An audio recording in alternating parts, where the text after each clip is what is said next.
स्वागत है आप सभी का आज के सेशन पे। फ्रेंड्स, हमारे IBPS PO प्री 2020 के एग्जामिनेशन अब जल्दी ही स्टार्ट होने वाले हैं। बहुत कम समय हमारे पास में बचा है, तो उनके लिए मैंने एक बहुत ही अच्छा सा सेशन आप सभी के लिए तैयार किया है। 10 अरिथमेटिक के क्वेश्चन हम लोग यहाँ पे डिस्कस करने वाले हैं और ये 10 अरिथमेटिक के क्वेश्चन आपको बहुत हेल्प करेंगे आपके एग्जामिनेशन में। लगभग सभी टॉपिक्स मैंने यहाँ पे कवर किए हैं और मैंने वो क्वेश्चंस रखे हैं, ध्यान से सुनिएगा, मैंने वो वाले क्वेश्चंस रखे हैं जो IBPS अपने एग्जामिनेशन में पूछता है। यानी कि जिस पैटर्न के क्वेश्चन IBPS के एग्जामिनेशन में पूछे जाते हैं, मैंने वही पैटर्न के क्वेश्चन आपके लिए यहाँ पे रखे। तो इंपॉर्टेंट सेशन होने वाला है, सेशन को कंप्लीट देखिएगा। और एक और चीज मैं आपको बता दूं कि अगर अभी तक आपने मॉक टेस्ट नहीं लगाया है तो बहुत बड़ी गलती कर जाओगे यार। एग्जामिनेशन में जाने से पहले आपको मॉक टेस्ट लगाना बहुत जरूरी है। 20 मिनट्स के साथ में आपको फेमिलियर होना बहुत जरूरी है ना। 20 मिनट्स आपको एग्जामिनर ने दिए, 35 क्वेश्चंस मान लीजिए मैथमेटिक्स के करने, तो इसमें 35 क्वेश्चंस को डील करना आना चाहिए कि किस तरीके से हम 35 क्वेश्चंस को मैनेज करेंगे हमारे एग्जामिनेशन में। तो इसलिए आपको क्या हो रहा है, मॉक टेस्ट लगाना जरूरी होता है। मॉक टेस्ट कौन से लगाने हैं, मैंने आपको एप्लीकेशन हमारा सजेस्ट किया हुआ है। हमारे एप्लीकेशन पे आपको टेस्ट सीरीज मिल जाएगी। IBPS PO प्री के सेक्शन पे जाओगे, पहला टेस्ट फ्री ऑफ कॉस्ट है, ये सभी को लगाना है, ये किसी को मिस नहीं करना है। पहला टेस्ट फ्री है, बाकी के टेस्ट भी आप अनलॉक कर सकते हो। और यार अभी तो 5 दिन से भी कम समय बचा है, तो अब तो एफर्ट डालना आपको पड़ेगा। अपनी जो एनर्जी है उसको बहुत अच्छे तरीके से यूज करना है आपको। शेड्यूल मैंने एक आपको दिया था, आई थिंक सो कि वो शेड्यूल आप लोगों ने देख लिया होगा। चलते हैं सीधा क्वेश्चन पे और यहां से मैं स्टार्ट कर रहा हूं। देखिए, आपको पहले वीडियो को पॉज करना है। पॉज करने के बाद पहले खुद से क्वेश्चन को सॉल्व करना है और सॉल्व करने के बाद में आपको इसका सॉल्यूशन जो है वो मैच करना है। देखिएगा, A and B started a business by investing rupees 18,000 24,000 respectively. Partnership based आपको आपके एग्जामिनेशन में क्वेश्चन जरूर देखने को मिलेगा और PO लेवल का मैं आपको यहाँ पे करवा रहा हूँ। A और B ने एक बिजनेस स्टार्ट किया जिसमें A ने 18,000 रुपए इन्वेस्ट किए और B ने 24,000 रुपए इन्वेस्ट किए।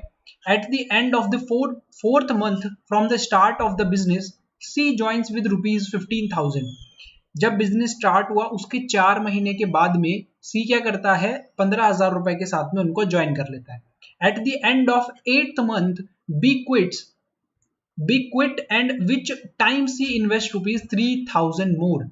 8वें महीने के अंत में बी क्या करता है, क्विट कर देता है और उसी समय सी क्या करता है, 3,000 रुपए और इन्वेस्ट कर देता है।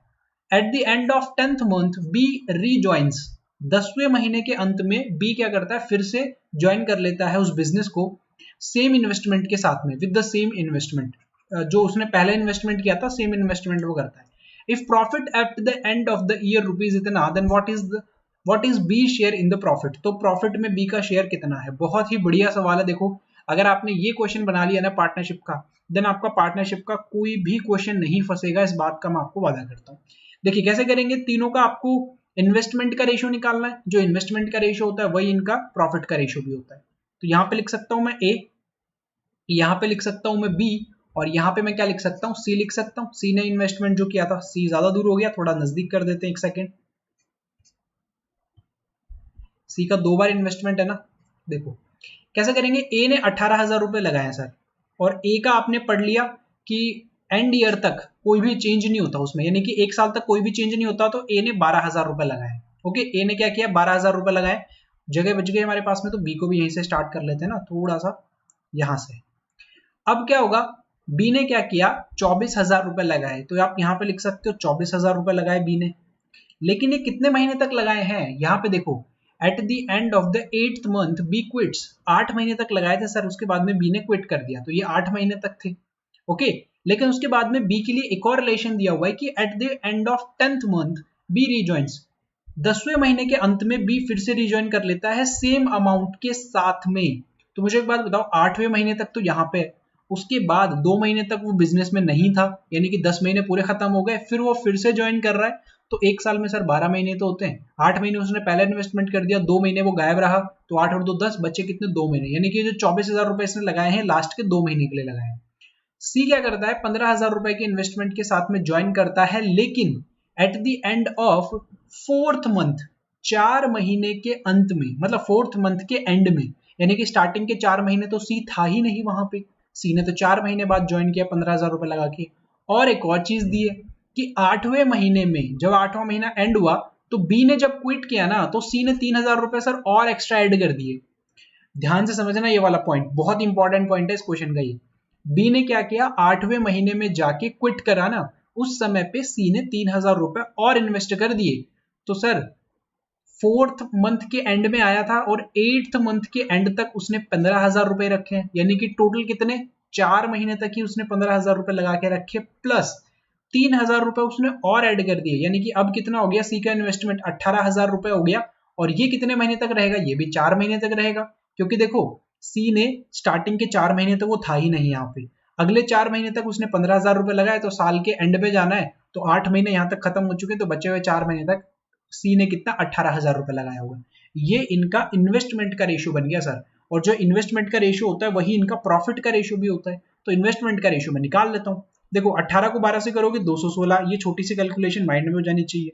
अब देखो 24,000 को कॉमन ले लो बाहर, अंदर कितना बचेगा 8 प्लस 2 यानी कि 10 बचेगा, तो 10 से इसको मल्टीप्लाई कर दो, यानी कि एक और जीरो लगा दो, है ना, इस तरीके से कर सकते हैं। सी के लिए करोगे तो 15 इंटू 4 कितना 60 आपको मिलेगा, और ये 18 इंटू 4 कितना 72 आपको मिलेगा, तो ये टोटल कितना हो जाएगा 132, तो 132 आप लिखोगे और 3 जीरो आप यहाँ पे लगा दो, तो ए बी और सी का इन्वेस्टमेंट का रेशियो आ गया सर ये। और यहाँ से क्या करोगे आप 0 से 0 हटा दोगे 3 जीरो, अब आप 6 से कर सकते हो, ये 36 टाइम हो जाएगा, ये 40 टाइम्स हो जाएगा, और ये कितना 22 टाइम्स हो जाएगा। फिर आप 2 से कर सकते हो 18 टाइम्स, 20 टाइम्स और 11 टाइम्स। अब तो सवाल में कुछ बचा ही नहीं सर, ये आपके लिए टोटल यहाँ पर अमाउंट दिया गया था ना, टोटल आपका प्रॉफिट दिया गया था, इसमें बी का शेयर बताना है, तो बी कितना 20, टोटल कितना देखो, टोटल करोगे आप 18 20 38 प्लस 11 49, और किस में से 12,005 में से आपको ये करना है। ओके, अब देखो 7 से आप इसको डिवाइड कर सकते हो, 7 इंटू 7 टाइम्स हो जाएगा, 7 से आप कर सकते हो, 7 1 जा 7 5 बचेगा, 7 7 जा 49 1 बचेगा, 7 1 जा 7 3 बचेगा, 5 टाइम हो जाएगा ये।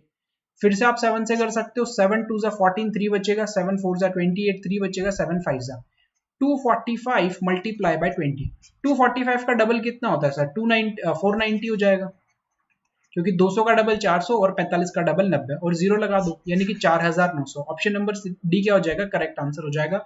ये सवाल मैंने इसलिए करवाया क्योंकि अगर आपने ये वाला पार्टनरशिप का सवाल कर लिया ना, तो आप लोग पार्टनरशिप का कोई भी क्वेश्चन छोड़ के नहीं आने वाले हो, इस चीज का हमको वादा करता हूँ। अगला सवाल बनाइएगा, जल्दी से वीडियो को पॉज करो, खुद से सवाल को एक बार सॉल्व करो।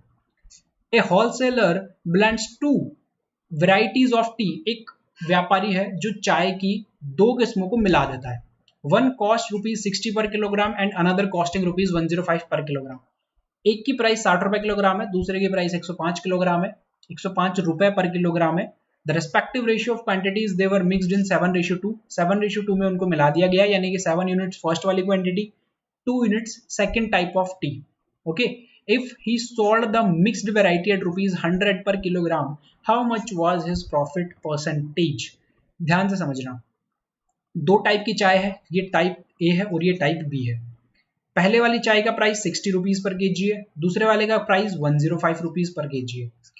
इनका जो इन रेशियो है जिसमें मिक्स किया गया है वो 7:2 है, 7:2 लिखा हुआ है, तो मैं इसको एक्चुअली 7 और 2 ही मान लेता हूँ कि भाई फर्स्ट जो ए आपने जो टी लिया है ना वो 7 केजी लिया है, और बी आपने लिया है 2 केजी लिया है। 7 और 2 का मतलब क्या, 7 किलो और 2 किलो आप मान सकते हो, यानी कि यहाँ पे आपने कितना 420 पैसा खर्च किया, और यहाँ पे कितना किया 210 रुपए आपने पैसा खर्च किया। अब इस मिक्सचर को क्या कर दिया, 100 रुपीज पर किलो के अकॉर्डिंग बेच दिया। तो सर मिक्सचर कितना है 7 + 2 9 केजी का मिक्सचर है आपका, तो 9 केजी को अगर आप 100 रुपीज पर केजी के अकॉर्डिंग सेल करोगे तो 900 रुपीज में आप लोगों ने इसको सेल कर दिया। आपको मिला कितने में था ये 420 + 210, ये आपको किस में मिला था 630 रुपए में मिला था। आपने 900 रुपए में बेच दिया, यानी कि प्रॉफिट कितना कमाया सर 900 में से 630 को माइनस कर दो, 270 रुपए का आपने प्रॉफिट कमाया। कहां से कमाया 630 से कमाया। परसेंटेज निकाल दो, देखो 0 से 0 हटा दो, 9 से करोगे 3 टाइम्स, 9 से करोगे यहाँ पे 7 टाइम्स, तो ये कितना हो जाएगा 300/7 हो जाएगा। 100 को परसेंटेज में इसने पूछा था ना, तो परसेंटेज में आंसर आ जाएगा, यानी कि ऑप्शन नंबर डी। ओके, जो रेशियो दिया हुआ है 7:2, उसी रेशियो को आप क्या मान लो, उनकी एक्चुअल क्वांटिटी मान लो। अगला सवाल, ये भी बहुत बढ़िया सवाल है, देखो रेशियो का सवाल है ये। Mr. Pandit on 950 gold coins, all of which he distributed among his 3 daughters, Lalita, Amita, and Neeta. Lalita gave 25 gold coins to her husband. Amita donated 15 gold coins, and Neeta made jewelry out of 30 gold coins. 3 बेटियां हैं sir mister पंडित के, उनको क्या कर दिया उन्होंने, अपने जो टोटल गोल्ड कॉइन्स थे ना उनको डिवाइड कर दिया। टोटल गोल्ड कॉइन्स कितने थे उनके पास में, 950 थे। अब क्या हुआ, जितने गोल्ड कॉइन्स उनको मिले उसमें से ललिता ने 25 गोल्ड अपने हस्बैंड को दे दिए, अमिता ने डोनेट कर दिए 15 गोल्ड, और नीता ने क्या किया, ज्वेलरी बनवा ली 30 गोल्ड कॉइन्स की। जो नया रेशियो बना ना उनके पास, जो कॉइन बचे, जो लेफ्ट कॉइन्स है ना उनके पास में, वो बने 20, 73 और 83, ये रेस्पेक्टिवली है। ओके, यानी कि सबसे पहले आपकी ललिता के लिए है, फिर अमिता के लिए है, और फिर नीता के लिए है इस रेशियो में। How many gold coins did Amita receive from mister Pandit, तो अमिता को कितना गोल्ड कॉइन रिसीव हुआ था। समझ गए क्वेश्चन को, आप ट्राई कर लिया होगा मेरे ख्याल से। अब मैं इस क्वेश्चन को आपको जल्दी से समझा देता हूँ। देखो 950 गोल्ड कॉइन आपके पास थे टोटल, तीनों को मिला के, जैसे कि ललिता प्लस अमिता प्लस नीता, इन तीनों के पास में कितने थे सर, 950 कॉइन्स थे इनके पास में। लेकिन क्या हुआ, ललिता ने 25 कॉइन दे दिए, किसको दे दिया, अपने हस्बैंड को दे दिए। अमिता ने 15 कॉइन दे दिए, और नीता ने कितने, 30 कॉइन दे दिए। तो सर 25 यहाँ पे गए, 15 यहाँ पे गए, कितना 40, और 40 प्लस 30 कितना 70, यानी कि 70 कॉइन्स जो है ना वो जा चुके हैं। उनको मिले कितने थे, तीनों को मिला के 950 मिले थे, लेकिन 70 तो उन्होंने खर्च कर दिए। किसी ने अपने हस्बैंड को दे दिया, किसी ने डोनेट कर दिए, किसी ने ज्वेलरी बनवा ली। तो अब आपके पास में बचे कितने, तीनों के पास में मिला के 880 कॉइन बचे। इन 880 का जो रेशियो दिया हुआ है ना, वो ये वाला रेशियो दिया हुआ है, जो लेफ्ट कॉइन्स है उनका रेशियो 20:73:83, इनका सम कर लो आप, इनका सम करो। देखो 20 प्लस 70 90, 90 प्लस 80, 9 प्लस 8 कितना 17, यानी कि 170, और 3 प्लस 3 6, तो 176 बन जाएगा। यानी कि 176x लिख सकता हूं इसको। इसकी वैल्यू अगर 880 है तो x की वैल्यू कितना आ जाएगी, डिवाइड कर लो। 880 में अगर आप 176 से डिवाइड करोगे तो ये कितना टाइम हो जाएगा, देखो 170 को 5 से करोगे 85, 6 को 5 से करोगे 30, बिल्कुल हो जाएगा 5 टाइम्स कंप्लीट। ये मैंने कैसे किया, 170 को पहले मैंने 5 से कर लिया तो ये 850 मुझे मिला, और इस 5 को फिर मैंने 6 से कर दिया तो 30 मुझे मिला, तो 880 बन जाएगा। तो x की वैल्यू कितना, 5 आ गई सर। अब x की वैल्यू 5 आ गई है तो आपसे पूछा क्या गया है कि how many gold coins did Amita receive, तो अमिता कौन हो जाएगी, बीच वाला नंबर, यानी कि 73 वाला। तो 73 को आप किससे मल्टीप्लाई कर दोगे, 5 से मल्टीप्लाई कर दोगे। ये कितना हो जाएगा, 5 3 15, कैरी 1 36, 365 हो जाएगा। लेकिन ध्यान से सुनना, ये तो वो कॉइन है ना जो इनको डिवाइड करने के बाद में मिले थे, मतलब डिवाइड इन द सेंस कि इन्होंने खर्च कर दिए थे, उसके बाद में इनके पास में बचे थे। तो सर कितना खर्च किया है आपका यहाँ पे, अमिता ने 15 गोल्ड कॉइन जो है ना वो क्या कर दिए थे, डोनेट कर दिए थे। तो ये तो डोनेट करने के बाद के है ना, तो पहले कितने थे, तो 15 ऐड कर दो इसमें 380, यानी कि अमिता को मिले कितने थे, 380 कॉइन्स मिले थे। ओके, बहुत ही बढ़िया सवाल था ये, रेशियो का क्वेश्चन आएगा तो आप लोग बना लोगे। अगला question, question number 4, favourite pattern का क्वेश्चन, एग्जामिनर का जरूर देखने को मिलेगा आपको किसी ना किसी शिफ्ट में। ये the difference between the compound interest and simple interest on a sum of rupees 80,000 at the same rate of interest for 2 years is rupees 405. What is the rate of interest percent per annum? देखो इस question के लिए ना बहुत ज्यादा out of the box करने की कोई जरूरत नहीं है। एक छोटी सी चीज मैं आपको बता देता हूँ, इसको आप लोग ध्यान रख लो। आपका ये वाला क्वेश्चन अगर आएगा तो कभी गलत नहीं होगा, और मैं वादा करता हूँ कि अगर आपका डिफरेंस का क्वेश्चन आएगा ना तो 2 साल से ही आपको वो पूछने वाला है।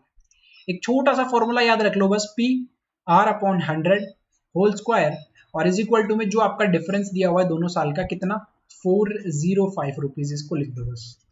प्रिंसिपल यहाँ पे लिख दो, जो आपको दिया हुआ था 18,000, रेट अपॉन 100 का स्क्वायर कर दो।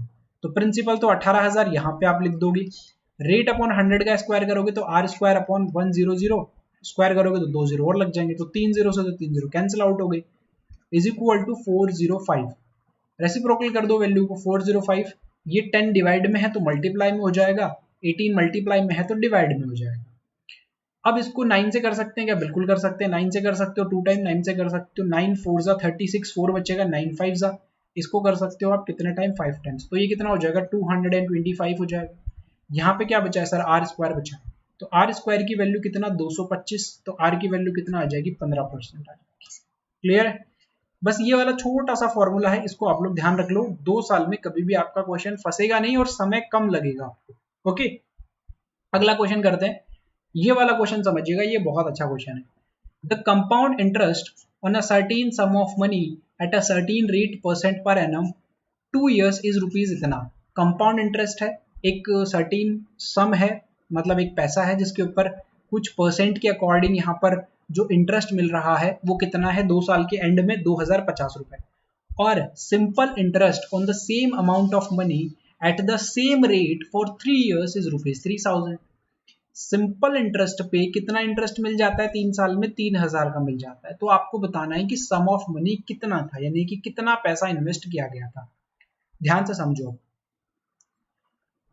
1 साल का सिंपल इंटरेस्ट और 1 साल का कंपाउंड इंटरेस्ट बराबर होता है, ये चीज आप लोगों को ध्यान रखनी है ना। पहले साल का कंपाउंड इंटरेस्ट आप काउंट कर रहे हो या पहले साल का सिंपल इंटरेस्ट आप काउंट कर रहे हो, दोनों क्या होते हैं, बराबर होते हैं।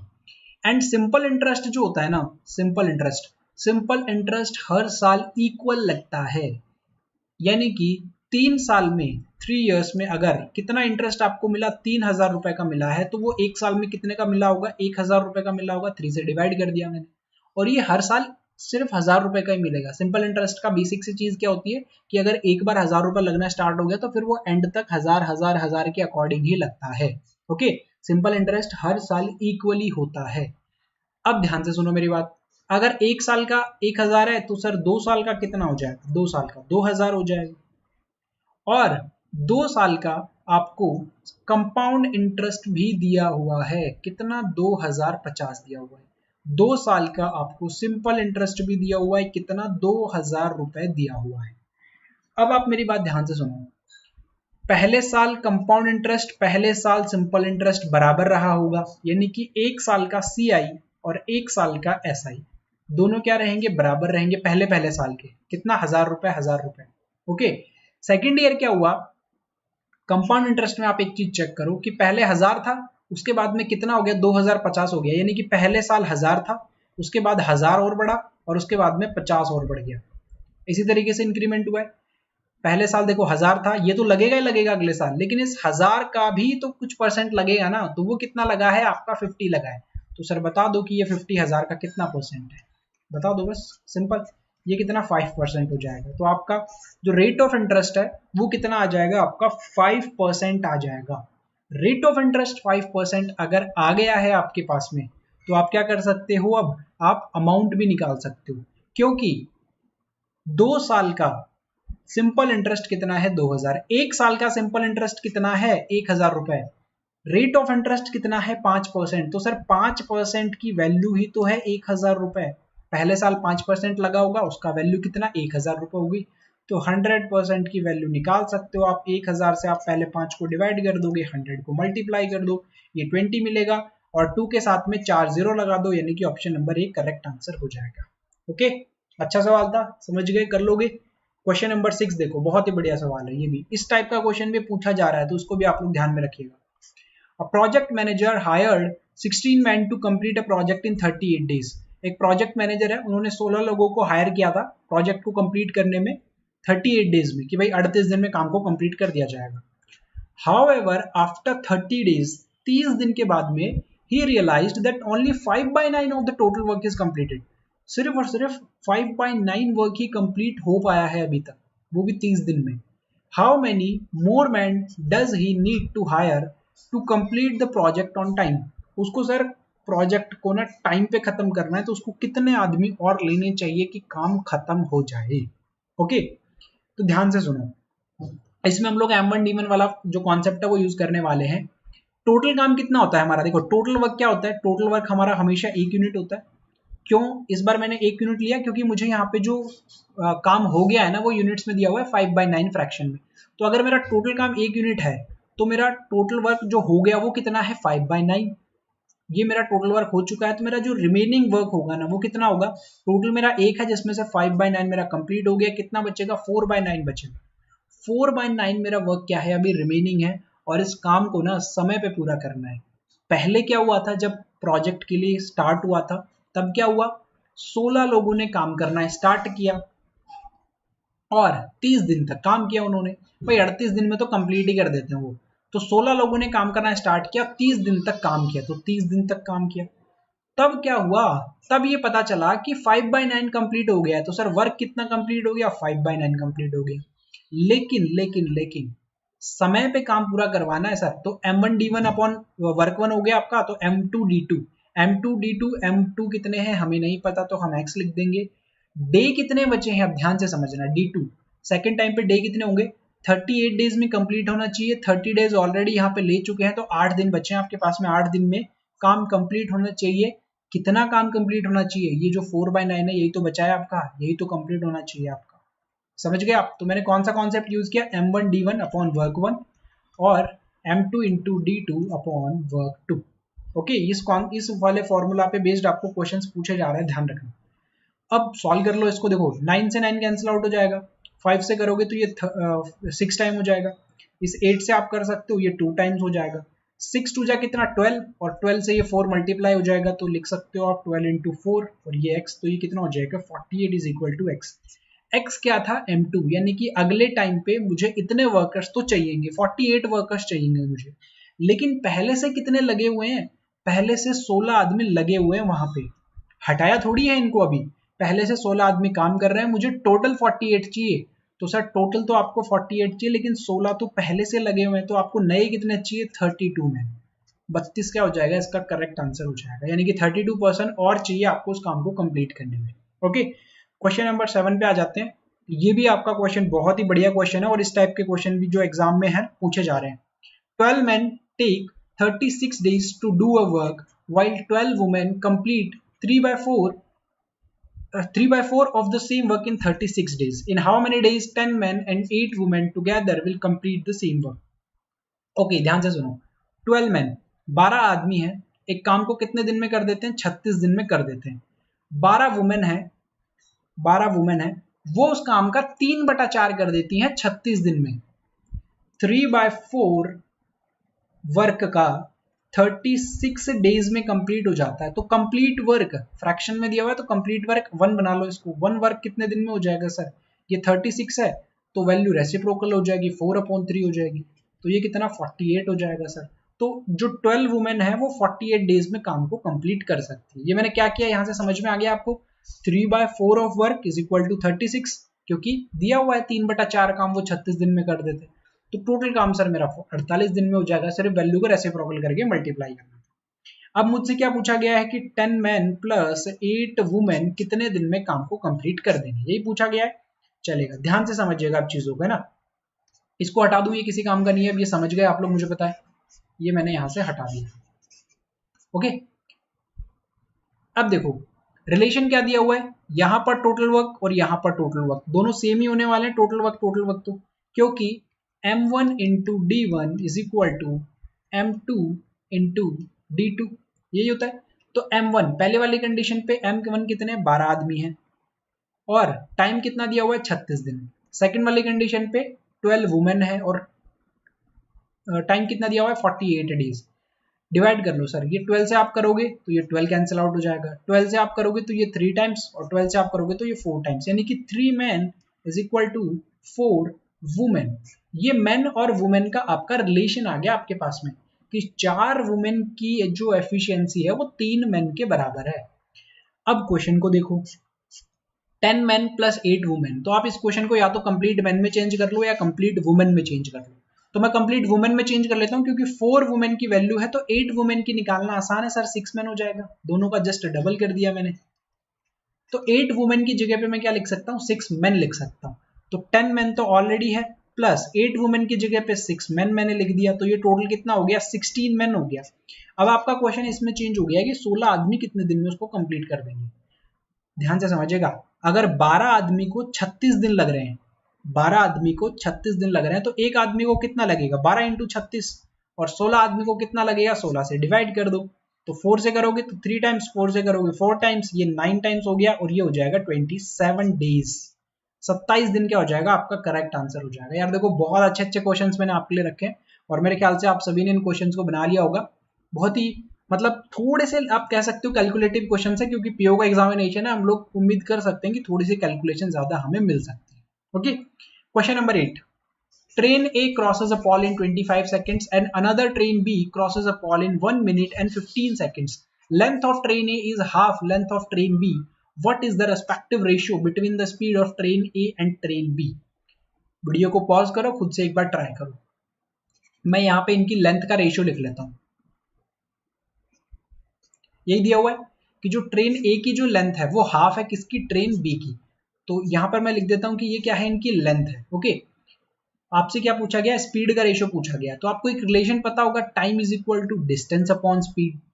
ओके, जो आपका स्पीड है उसका आपको रेशियो चाहिए, तो स्पीड के लिए क्या रिलेशन निकल के आएगा, देखो यहाँ से speed is equal to distance upon time, ये स्पीड का रिलेशन निकल के आ जाएगा।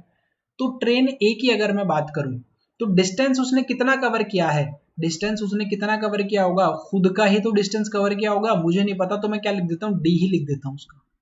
मैं क्या लिख देता हूँ, डिस्टेंस, डी डिस्टेंस मैं वहां पे लिख देता हूँ। टाइम कितना लगा सर, टाइम लगा सर 25 सेकंड का, तो मैं क्या लिख देता हूँ 25 सेकंड। ओके, सेकंड टाइम पे क्या हो रहा है, जो ट्रेन बी है, जो ट्रेन बी है उसकी जो स्पीड है वो कितना हो जाएगा, डिस्टेंस अपॉन स्पीड। अब ध्यान से सुनो, डिस्टेंस क्या होता है, डिस्टेंस लेंथ ही तो होती है। अगर एक पोल को क्रॉस करना है, अगर एक पोल को क्रॉस करना है ना, तो एक ट्रेन जो होगी ना वो खुद का डिस्टेंस ही कवर करती है, और उनकी जो लेंथ होती है उनका रेशियो आपको दिया हुआ है। अगर ए की वैल्यू 1 यूनिट है, यानी कि ए की वैल्यू डी है, तो बी की वैल्यू कितनी हो जाएगी, 2d हो जाएगी, क्योंकि ए जो है वो, जो बी आपकी ट्रेन है उसकी आधी लेंथ की है। तो सेकंड वाले के लिए distance upon time 1 minute 15 second, it mean 75 seconds का लगेगा। ओके, इनका आपको रिलेशन है तो निकालना है, रेशियो तो निकालना है। यह आपके लिए टाइम 1, या आपके लिए टाइम 2। नहीं समझ में आया, एक बार फिर से समझो। स्पीड का जो रिलेशन होता है वो क्या होता है, डिस्टेंस अपॉन स्पीड। ट्रेन ए का डिस्टेंस कितना है हमें नहीं पता, लेकिन उनका एक रेशियो दिया हुआ है यहाँ पे, उनकी लेंथ का, उनकी लेंथ का क्या दिया हुआ है, रेशियो दिया हुआ है। और अगर एक पोल को क्रॉस करना है तो ट्रेन को खुद का ही डिस्टेंस कवर करना होता है। ओके, तो अगर ट्रेन ए की लेंथ 1 यूनिट है, और मैंने क्या मान लिया, ट्रेन ए की लेंथ को मैंने डिस्टेंस लिख लिया था। चलो डिस्टेंस आप मत लिखो, कंफ्यूज हो रहे हो तो, कंफ्यूज हो रहे हो तो मत लिखो, ये लो हटा दो, कोई दिक्कत नहीं है, आप 1 लिख लो। ट्रेन जो फर्स्ट है उसका रिलेशन चाहिए, तो स्पीड का है ना, ये स्पीड का रिलेशन है, सॉरी टाइम का रिलेशन नहीं है, ये स्पीड का रिलेशन है।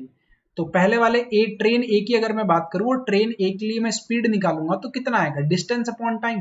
डिस्टेंस कितना 1 यूनिट, टाइम कितना 25, क्योंकि इसने दिया हुआ है यहाँ पे। ओके, और अगर ट्रेन बी की मैं बात करूं, स्पीड का रिलेशन तो डिस्टेंस अपॉन टाइम होता है, तो डिस्टेंस कितना 2 यूनिट, और टाइम कितना 1 मिनट 15 सेकेंड, यानी कि 75 सेकेंड। तो अब दोनों का आपको रिलेशन चाहिए था, दोनों का आपको रेशियो चाहिए था, किसका, स्पीड का रेशियो, यही तो बोला इसने, तो ये 75 लिख दो। तो ये 25 से इसको डिवाइड करोगे 3 टाइम्स हो जाएगा, क्रॉस मल्टीप्लाई कर दो, 3:2 क्या आ जाएगा, आपका करेक्ट आंसर आ जाएगा। ओके, ऑप्शन नंबर ए क्या हो जाएगा, करेक्ट आंसर हो जाएगा। क्वेश्चन नंबर 9 आपका बोट एंड स्ट्रीम का क्वेश्चन है, और बोट एंड स्ट्रीम से भी क्वेश्चंस पूछे जा रहे हैं। ये बहुत बढ़िया सवाल है, इसको आप लोग एक बार खुद से बनाओ। देखो, A motorboat can travel at 5 km/h in still water, यानी कि जो मोटर बोट की स्पीड है, बोट की जो स्पीड है वो 5 km/h स्पीड दिया हुआ है, 5 km/h। It travelled 90 kilometre in downstream in a river and then return, तो डाउन स्ट्रीम में 90 किलोमीटर जाती है और वापस आ जाती है, टेकिंग ऑल टुगेदर 100 आवर्स, यानी कि डाउन स्ट्रीम में गई और फिर अप स्ट्रीम में वापस आ गई, तो टोटल कितना 90 + 90 180 किलोमीटर का डिस्टेंस कवर किया। भाई जिस डिस्टेंस को उसने जाते टाइम कवर किया उसी डिस्टेंस को उसने आधा टाइम कवर किया, तो टोटल कितना हो जाएगा 180 हो जाएगा। और इसको कंप्लीट करने में उसको 100 आवर का टाइम लगा है सर। तो आपको ये बताना है कि flow of the river, find the rate of the flow, यानी कि आपको जो वाटर है ना उसकी स्पीड बतानी है, वाटर की स्पीड क्या होगी, ये चीज आपसे पूछी गई है। सेम कॉन्सेप्ट है सर, रिलेशन हमें पता है, time is equal to distance upon speed, लेकिन इस बार टाइम हमको दिया हुआ है दोनों का मिला के 100 आवर्स का। तो मैं पहले डाउन स्ट्रीम की स्पीड में टाइम निकाल लेता हूँ, देन अप स्ट्रीम की स्पीड में टाइम निकाल लेता हूँ, दोनों को मैं ऐड कर देता हूँ तो 100 आ जाएगा। तो डाउन स्ट्रीम की जो स्पीड होती है वो समझो पहले। डाउन स्ट्रीम क्या होता है, जिस तरफ बोट जा रही है उसी तरफ पानी जा रहा है, इस तरीके से आप समझ सकते हो। देखो यहाँ से ये पानी चल रहा है, ये पानी इस डायरेक्शन में जा रहा है, तो इसके ऊपर जो बोट चल रही है वो भी इसी डायरेक्शन में जाएगी, तो इसको बोलते हैं डाउन स्ट्रीम। इसमें क्या होता है, बोट की स्पीड प्लस वाटर की स्पीड ऐड हो जाती है, लेकिन पानी मान लीजिए कि इस तरफ जा रहा है, और आपकी जो बोट है आपकी वो इस तरफ जा रही है, तो दोनों ऑपोजिट डायरेक्शन के हो गए, इसको बोलते हैं अपस्ट्रीम। इसमें क्या होता है, बोट माइनस वाटर, ये हो जाती है अपस्ट्रीम की स्पीड। ओके, स्पीड आ गई आपके पास में, डिस्टेंस आपके पास में ऑलरेडी है, दोनों ने 90-90 कवर किया है, तो आप टाइम जो है उसको ऐड कर दो। देखो बन गया रिलेशन, अब तो आसान हो गया सवाल, कुछ भी नहीं बचा हमारे लिए। देखो टाइम, तो देखो पहले बार डाउन स्ट्रीम में जाने में टाइम 1, दूसरे बार में अपस्ट्रीम में टाइम 2 लग रहा है, दोनों का मिला के कितना हो जाएगा सर, 100 आवर्स का टाइम हो जाएगा। लेकिन T1 क्या होता है, T1 का मतलब distance 1 upon speed 1 plus T2 का मतलब डिस्टेंस 2 अपॉन स्पीड 2। तो डिस्टेंस 1 कितना 90 है, डिस्टेंस 2 भी कितना है 90 है, दोनों ने 90-90 कवर किया है। स्पीड जो है ना, जो डिस्टेंस 1 है वो अपस्ट्रीम की है, सॉरी डाउन स्ट्रीम की है, और देन सेकेंड टाइम अपस्ट्रीम की है। तो पहले डाउन स्ट्रीम की लिख दो आप, कितना, बोट प्लस वाटर, लेकिन बोट की तो आपको दी हुई ना सर 5 किलोमीटर पर आवर, तो आप ये लिख सकते हो कि 5 प्लस वाटर, और इसको क्या लिखोगे आप, 5 माइनस वाटर, और T1 प्लस T2 कितना हो जाएगा सर, 100 आर आपका हो जाएगा, क्योंकि यहीं पे लिखा गया था। अब आपको क्या चाहिए, आपको सिर्फ और सिर्फ वाटर की स्पीड चाहिए, तो आपके पास में अब दो ऑप्शन है यहाँ पे, या तो आप इस वैल्यू का एलसीएम ले लो और सॉल्व करो, या फिर आप ऑप्शंस को यूज करो, ऑप्शन को यूज करो, और वो भी बहुत ही अच्छे माइंड से, बहुत ही मतलब स्मार्ट तरीके से ऑप्शंस को यूज करो। देखो 90 से डिवाइड करना है ना नीचे वाली वैल्यू को, तो देखो अगर मैं W की जगह पे 3 रख देता हूं, तो 5 प्लस 3 कितना 8 हो जाएगा, और 8 से तो 90 परफेक्ट डिवाइड होता नहीं है, इसका मतलब पहले वाला हट जाएगा, तो 8 से डिवाइड नहीं होता, तो ये 8.5 बनाएगा, इससे भी नहीं होगा। 5 प्लस 2 7 बनाएगा, इससे भी नहीं होगा। 5 प्लस 9 बनाएगा, मतलब 5 प्लस 4 कितना 9 बनाएगा, ये हो सकता है। तो क्या लिखूंगा, देखो 90 अपॉन, ये 5 ऑलरेडी था, वाटर को मैंने 4 मान लिया, यानी कि 9 प्लस 90 अपॉन, ये 5 है माइनस वाटर 4, यानी कि 1 बचेगा, और बराबर में 100 आना चाहिए। तो देखो इसको डिवाइड करोगे 10 टाइम्स, 90 प्लस 10 कितना, 100 is equal to 100। Value satisfy कर गई, इसका मतलब ऑप्शन नंबर डी क्या हो जाएगा, करेक्ट आंसर हो जाएगा। ओके, आप ऑप्शन से जाओगे तो जल्दी कर जाओगे इस क्वेश्चन को, एलसीएम लेके भी कर सकते हो, लेकिन थोड़ा सा लेंदी हो जाएगा। समझ गए आप लोग। अगला क्वेश्चन, क्वेश्चन नंबर 10, ये क्वेश्चन मैं आपको दे रहा हूं आपके होमवर्क के लिए।